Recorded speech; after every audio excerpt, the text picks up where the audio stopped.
trying, I'm trying to respect canon as much as I can. I'm just going to make my story fit into what happens in the show. Then by season 4, I was like, I don't care anymore. I'm just going to do whatever the hell I want, because yes, I do believe I know better.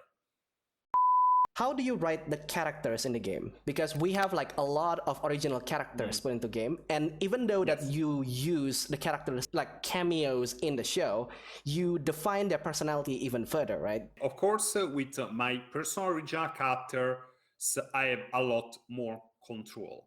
With the characters that only made cameos in the original show, what I do is I take those hints, and again, this brings back the thing that I say, that I think that the early RWBY, the character designs were much stronger and better, because you could tell a lot about the characters just by looking at them. For example, Arslan or how you say, CL. A lot of the stuff I decided for the characters, for the personality, stuff that I decided just by looking at their designs and the brief seconds that they were on screen. CL, what we see over on screen is her basically being like, what am I gonna do with you at Penny's Antics, but also tapping her wristwatch because we had to keep on a schedule. So what I felt is she was a very beautiful character, a sticker for rules that nonetheless doesn't think too badly of Penny when she gets to know her. And so when I started writing, I took those hints. I thought of the core elements of the character and then used them as a base to build everything else around. Then when it's talking about fitting, I don't necessarily have to fit, because here's the thing. What I do with characters, I think of them as people. It seems like it's very basic, but I think a lot of writers don't do that. When I think of characters, they think of characters as instruments, as tools to advance a narrative. That's why they can be used or taken away so easily, but without any consideration sometimes. I don't do that.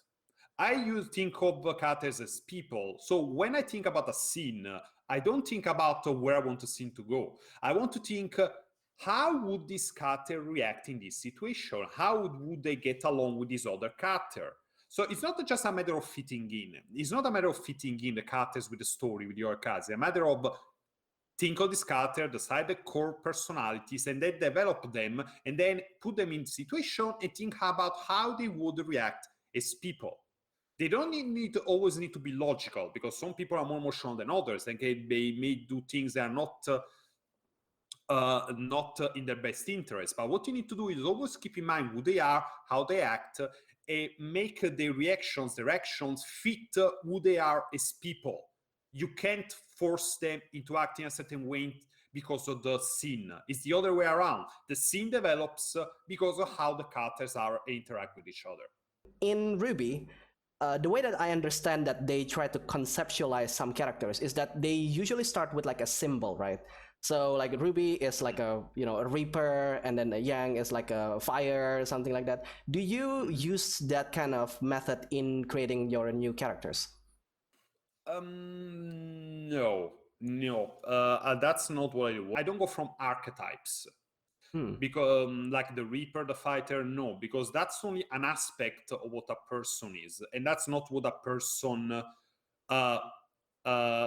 decides. Basically, if we're talking about a style of fighting, the way I see it, RWBY didn't start as a Reaper. They decided to do a Reaper because she liked how her uncle fought. She liked sights, and she thought they were cool, and then she started fighting like that because she thought it was cool. It's not that she wanted to be a Reaper. It's just that RWBY thought sights were cool. Again, with Yang, she didn't become a fighter because she wanted to be a fighter. It's because she was taught the kind of style of fighting from her dad. So I don't go into that like it needs to fit this archetype. There are, of course, some inspirations because at the beginning I still try to adhere by the rule this needs to be inspired by this character from Fables or whatever. But what I think is about, okay, there is this person that is gonna need this role in the story. What about I make her like this? Then how she grew up, because of she grew up, what move choices will she make, how will she fight, how will she think about the world around them, and so on. For example, there's this character that we're actually, Amako is working on the concept of her right now. It's a character that I thought of as, okay, she has this background because of this stuff that has happened in the time skip, and she has this relationship to this character. So when I create, I think of that, of her personality, and this is, I want her to do this relationship with this character, but is it feasible? And if it's feasible, how would the relationship actually work? And so on. Okay, so we talk about the characters. Now, let's talk about the team dynamics. So how do you make the team dynamics right there? Especially in Team Jade, Indigo, and Thunder. Again, it's about you think of the characters, you think about who they are as people, you put them in a situation, hey, we need to be a team. How would they react and relate to each other in that situation? Because being friends is one thing, but being in a team that needs to work together towards certain goals, it's a different situation, and it can have different outcomes. And that's why I wanted to write to have Team Thunder, because I wanted to write about a team that was dysfunctional. Because one thing that I always thought was weird about Team RWBY is about the entrance exam of Beacon, putting people randomly into teams. But the thing is, a team, you don't create a team like that. Okay, we put this together. Okay, team is done. No, a team is created through time, through relationship you put with each other. It's a very particular kind of situation that people find themselves into, and it can go well, like Team RWBY. It can go well, but with some tensions, like with Team Jade, with David doing some things without really thinking, while he's supposed to be the second in command, and Jack has to react as a leader and chew him out a little. Or it can go really bad, like Team Thunder, because you put 4 people together, personality that just clash.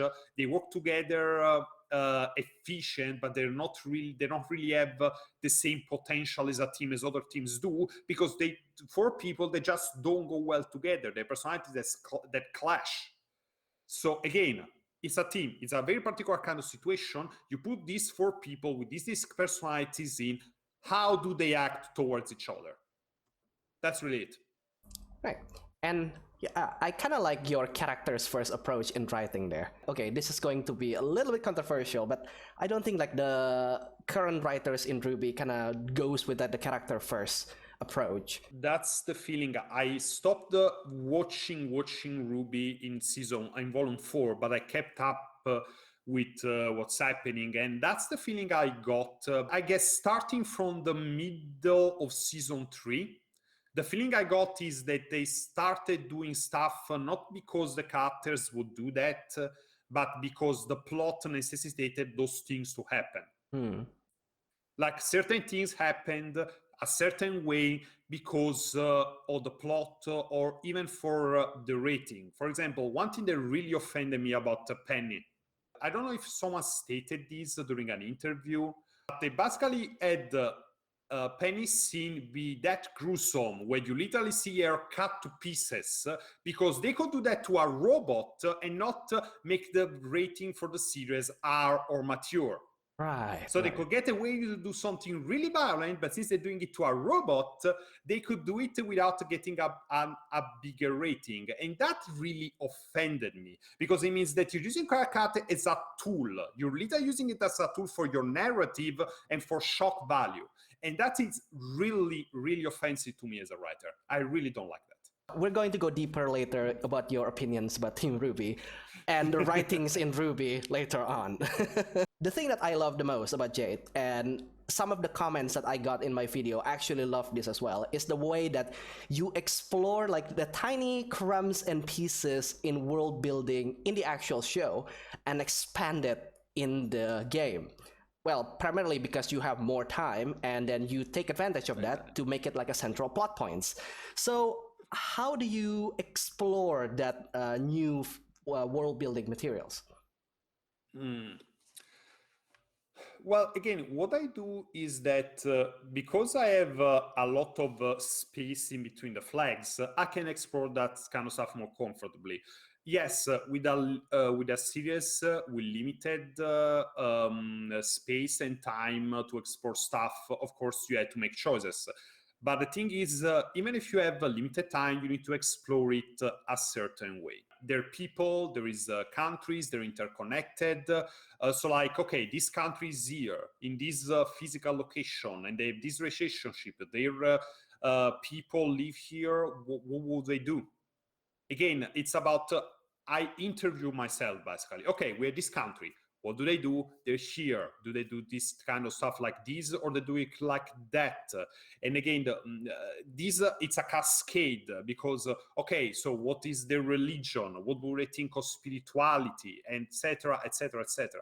So what I do is I take those little hints of stuff, and then I just interrogate myself around them. Why is this a thing? What does this mean? How does this affect others? How does this affect the world, etc., etc., etc. It's just a continuous thinking of what does this mean? How does this affect people and events? And then you have to strike a balance about.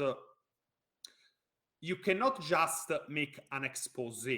Like in RWBY Volume 4, and that was what I really, okay, I can't watch this anymore, is that when there is Team Junior and Crow around a campfire, and Crow just does an exposition dump of the gods and the Grimm, and that just took away all the mysticism about the Grimm and the religion from the world. Like, this thing is just, okay, whatever. So like they took away all the magic from the background of the story of the world that the original series creator gave it. And that's I can't watch this anymore. So even when I think of that, then there is a matter of delivering it to the player, to the reader. You do it to do it in a way that is interesting, but also that leaves you wondering. So that means that you cannot say everything. You cannot dump everything in one sitting on people, and you need the player to discover it alongside the player, especially when it comes to very important role. There are, of course, some things that have happened that the player knows more than the characters, and that creates suspense. But when it comes to lore and world building, it's important that the player learns alongside the characters. And that's actually the entire theme that I want to give JPDE from the beginning, was discovery. It's about the team JPDE and their friends discovering, getting into contact with mysteries and finding the secrets behind stuff when there is a lot of people trying to keep them from discovering the truths behind what they want, because they're opposer, because the other person thinks they know better, because discovering the truth would be bad. Sometimes it can be bad, but the point is that the team wants to discover it, and so the player discovers with them. How do you fund this project? Patreon, as I mentioned earlier, basically did all the funding for the game, and that means paying my artists. I haven't made a single cent from JPD so far. Everything is funded through Patreon. Basically, there are different tiers. The different tiers give you different powers, such as nominating new routes, new characters, new costumes, etc.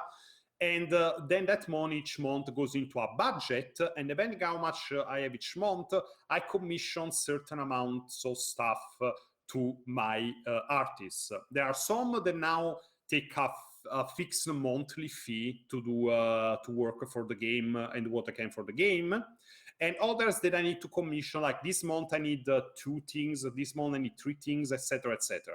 So I get to the stuff. So the more stuff, the more subscribers we have on Patreons, the more stuff we can do for the game and the other projects. But this series, guys, please think of yourselves first.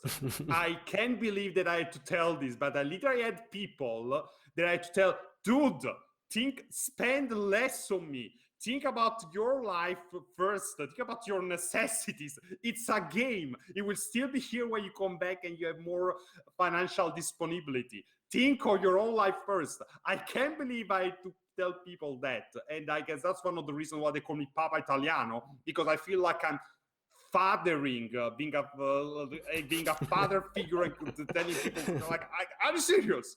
So thanks for your support. Patreon is patreon.com/JPDE. If you want to support the game and the other projects, please do. But please also think of yourself first, especially in these kind of times. Please do that.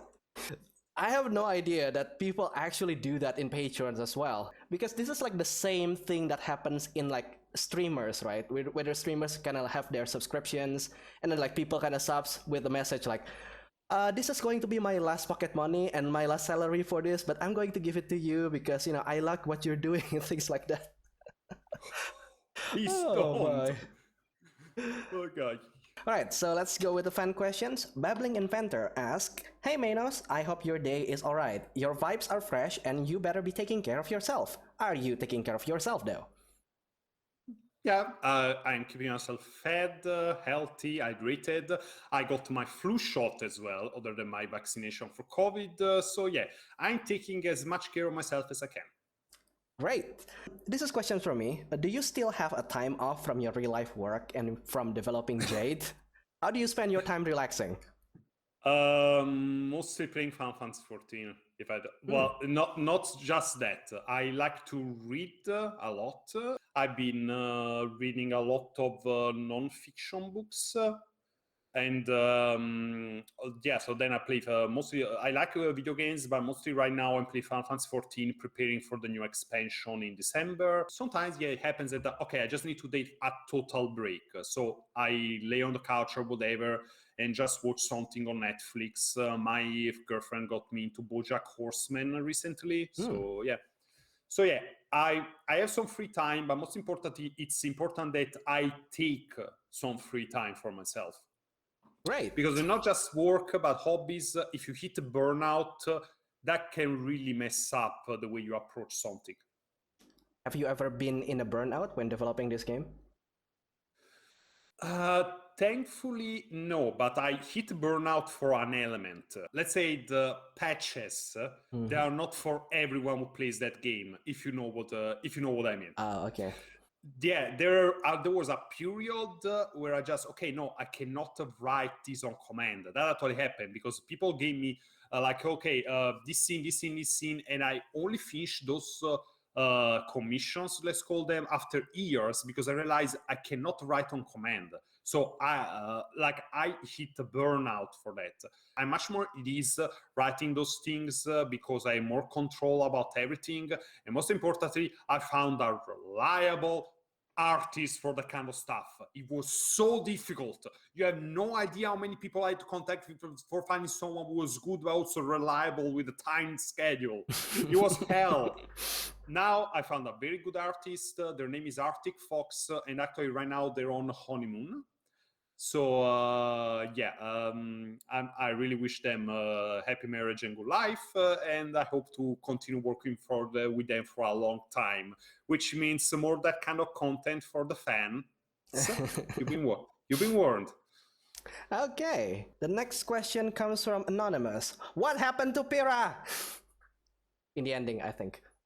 Well, we can talk about it a little because that's actually something that is talked about in the ending. If you don't all the 4 dates, when it's in the epilogue, there is a scene where Devi is talking with John and his mother. Pyrrha is well, not exactly fine. She survived, but she suffered heavy damage, so she's never gonna walk again. Ooh, okay. Yeah. She is now paraplegic, and I'm gonna leave you all to imagine what that can look like in the world of JPD. Interesting. There's actually a scene, they literally talk about it. If you do all the 4 dates with Pyrrha and you get her epilogue parts in the ending, there is a scene between David and John and his mother. This has been since the first ending, so we can talk about it. Pyrrha is now paraplegic. She survived the ordeal, but she's paraplegic now. Interesting. Okay, I hope we're going to explore that later in the sequel, though. That nodding. All right, the next question comes from YamiThatKid. From where did you get your ideas while writing Jade? How complicated was it to make a game? I have a lot of references to Team 4 Star and Dragon Ball Z abridged. I love that series. Those guys' writing is absolutely hilarious. I love them. So there are a lot of references to them. For example, there's the ringtones for what happens in the game. They're, Yeah. you can get a lot of the references, I think. But it's mostly when the ideas come. Okay, there's the flags. I want this to happen, but most of the ideas for what happens in between is how would these characters interact, and it was easier than I thought. But the more serious I got about it, the more tasks I've realized that I needed to do, and the more stuff that I needed to keep an eye on, because there's more content to make, there's more people, more skills that are needed. So it became more and more complex, but less on a developing level, because I don't do everything on myself. I don't do anything by myself, but more from producing and scheduling level. That has become more complex as time went on, for sure. Right. Anonymous, again. What was one of the biggest challenges you faced in creating this game? One of the biggest challenges was probably thinking or of where I wanted to take it. Because JPDE at the beginning started, I just wanted to make a dating sim, basically. The first iteration was, okay, I want to, they're gonna have some, school adventures, and there's dating sim, you're gonna date this person, but I also get that kind of stuff usually. Then I started getting, okay, maybe I want to structure it, which there's also a main story to, we're gonna do this parallel to RWBY, so RWBY just going to happen, but we're not gonna address it because it's all about the dating. Then 4 months later, why am I writing a main story here? and then I like why is this overtaking the rest? And then everything that happened, it got bigger and bigger and bigger. Like, okay, where am I taking this? Because the original concept was dating sim with RWBY in the background. Now, do I want to just say, screw it, I'm just going to do whatever I want? And yes, in the end, I ended up doing whatever I want. I have to admit, though, the Rooster Teeth made it very easy to make that decision after season 4. Like, okay, yeah, I don't care anymore. I just gotta do my own thing with blackjack and Right. I think I'm going to create like a compilation video of Meinos roasting RWBY show later on. Oh, this one is a good one. Anonymous again. Having experimented with several different game engines now, if someone wanted to make a similar style game, which engine would you say was the best objectively? I would say Rampy. If you want to do more of a visual novel styled game, Rampy is for sure the best engine I can see on the market right now, and it's free. Rampy is actually free to download, free to use, no cuts. So if you're just getting started with games and you want to make something visual novel styled, go with Rampy. Just keep in mind that there are limitations. If you instead want to do something opposite, you want to do, for example, that's what is going to be JPDE 2. You want to make a JRPG style game with visual novel elements, I suggest going with RPG Maker MZ, because the community is very big and there are a lot of good plugins. There is one that just came out this week from a group of, the name is Visu Stella. And basically, they make a lot of plugins for RPG Maker MZ. And this week, they released some more visual novel styled plugins. So if you want to make a visual novel first, go with Rampy. If you want to make something like a JRPG with visual novel elements, go with RPG Maker MZ. Oh, this one is good. You're going to love this question.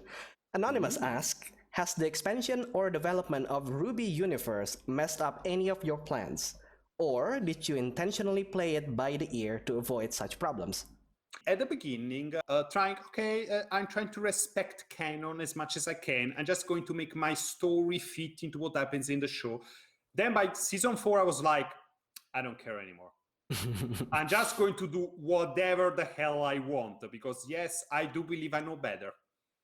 So yeah, no, there are some things that happen, like, for example, we had a hint of Penny's father at the end of season 3, then they revealed who he was, like full face, and is actually different from the hint in season 3, whatever. But the problem is, okay, I want to put Penny's father into this. Then they actually revealed Penny's father in the show. Yeah, okay, I'm sticking with my version. So yeah, basically I have my own vision for the story. It's not really because I want to dig at RWBY or Rooster Teeth. It's just that JPDE has become its own story, and it's now pretty much incompatible with RWBY as it is. Like, for example, in between season 3 and season 4, RWBY has had, I think, a 6-month time skip. Between JPD 1 and JPD 2, there is 3 years. Yeah. So they're just 2 completely different stories. And no, I'm not going to modify stuff that happens in JPD because of stuff that happens in RWBY. It's no longer feasible. It's not possible. I cannot do that, even if I cared to do that. And yeah, no, it's not going to happen. If there are any questions saying, okay, this happened in RWBY, are you going to change that in JPD? I say, no, I'm going to maybe take some inspiration for stuff. If there is stuff that they do that I like, I may put it in the game, but I find that it's becoming less and less as time goes on. Riff asks, why does Jade's story so linear as a visual novel? And why are we forced to be with Penny and that bunny girl? As I said earlier, again, I don't like the mainstream style of visual novels. Because again, I didn't want to make a story, like at the beginning was that, but then as I started writing, I like, no, I don't want to make that kind of story. I want to make a very specific story where the player cannot change that much, because that's the story I want to tell. Penny, David is with Evelyn and Penny, but he can also date other people, because I want to write about a polyamorous relationship. That's really it. It's not a dig at anyone. It's because that's the kind of game I wanted to make, and that's the kind of story I want to tell. Nothing more, nothing less. You can like it or not. If you don't like it, that's fine. Story in games is subjective. If you don't like it, fine. But I'm not doing it to be a slight to anyone or to prove a point. It's just the story I wanted to tell. That's it. Oh, anonymous. Why do you write Pyrrha with double personality disorder? Because I wanted to. Okay. That's jokes aside, yeah, that's really it. But if you want to go into more detail, again, Pyrrha, the invincible girl, the famous champion of the competition ring, and now she wants to become a hunter and everything. But the problem, but she's also very sweet, very affectionate, very loyal. And then I realized, what does growing up as a prize fighter do to someone with that kind of personality? Because think about it. Prize fighter, professional fighter in tournaments, fighting monsters, and a very kind, very sweet personality. Those 2 things don't always mesh well together. If they do, there must be some repercussions. So I thought, why did Pyrrha start doing that? How did she deal with stuff like guilt and violence when she started so young? And so I thought this may happen. So this happened, and I made that happen. Again, situation, personality, what's the result? That's the process. The next question, Lautaro. Oh, this one is a wholesome one. How do you feel about the fact that so many people have read your story and so many of them like it so much as to support you monetarily? It's still a shock. Every day, it's still a shock, it's still a surprise. I remember when I first started, because when I started JPDE, I wanted it to be a side project that I could use, to learn coding and visual novels and ramping to familiarize myself with it better. The first stuff that I put into the game, I paid out of my own pocket. A couple of CGs were out of a person who was doing free CGs because he wanted to start, experimenting with drawing, etc. So I didn't go into this thinking that I could get all the support. So that I want to do because, okay, I like doing stuff. I can do this, I can experiment. Then I thought, oh, it seems that people really like this. I wonder if maybe I can open a Patreon so they can help me a little with the expenses. I set some goals. It was November of 2008. No, it was even for 2016. Oh my God, it's been 5 years. It was November 2016, and in the January, February of 2017, they already blew all the goals out of the water, and I was like, guys, what are you doing? So and here we are now. So it's still amazing to me, and I really want to thank you, everyone who has supported me, continues to support me, and I hope you choose to continue to do so. And but still, sometimes I guess I must be doing something well. I don't know.